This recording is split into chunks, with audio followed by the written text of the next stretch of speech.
നമസ്കാരം. നിങ്ങൾ പോയി കക്കൂസ് കഴുകുക എന്നാണ് ആർഷോ എന്ന SFI നേതാവ് പോലീസുകാരോട് ആക്രോശിച്ചത്. ആർഷോയുടെ ഉള്ളിൽ അടിഞ്ഞുകൂടിയ സവർണബോധം മറനീക്കി പുറത്തേക്ക് വന്നത് ഇതാദ്യമല്ല.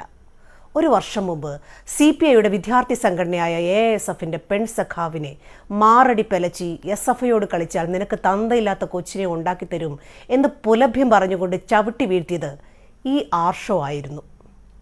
കക്കൂസ് കഴുകുന്നതും നിലം തുടയ്ക്കുന്നതും മേശ തുടയ്ക്കുന്നതും വിറക് വെട്ടുന്നതും വെള്ളം കോരുന്നതുമെല്ലാം വളരെ മോശം തൊഴിലാണ് എന്നാണ് ആർഷോ ധരിച്ചു വച്ചിരിക്കുന്നത്. ഭാവി മുഖ്യമന്ത്രിയായിട്ടാണ് കൂപമണ്ഡൂകങ്ങൾ ഈ മനോരോഗിയെ വാഴ്ത്തിപ്പാടുന്നത്. ഇടതുപക്ഷത്തിന്റെ കീഴിൽ സാമൂഹ്യ സാംസ്കാരിക വിദ്യാഭ്യാസ മേഖലകൾ എത്രത്തോളം ജീർണിച്ചുവെന്ന് SFI നേതാക്കളെ മാത്രം നിരീക്ഷിച്ചാൽ നമുക്ക് മനസ്സിലാവും.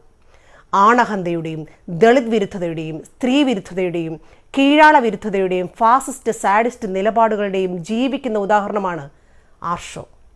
തെറിയുടെയും അശ്ലീലത്തിൻ്റെയും കയ്യേറ്റത്തിൻ്റെയും താൻ പോരിമയുടെയും ഭാഷ മാത്രമാണ് ഇവറ്റകൾക്ക് വഴങ്ങൂ.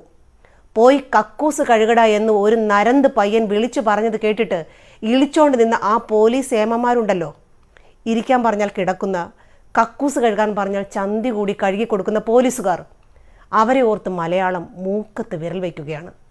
പോലീസ് സ്റ്റേഷനിൽ കരുതൽ തടങ്കിൽ വെച്ച യൂത്ത് കോൺഗ്രസ്സുകാരെ കയ്യേറ്റം ചെയ്ത DYFIക്കാരെ ഒന്ന് തടയാൻ പോലും ശേഷിയില്ലാത്ത അടിമക്കൂട്ടത്തിനോട് സത്യത്തിൽ സഹതാപം മാത്രമാണുള്ളത്.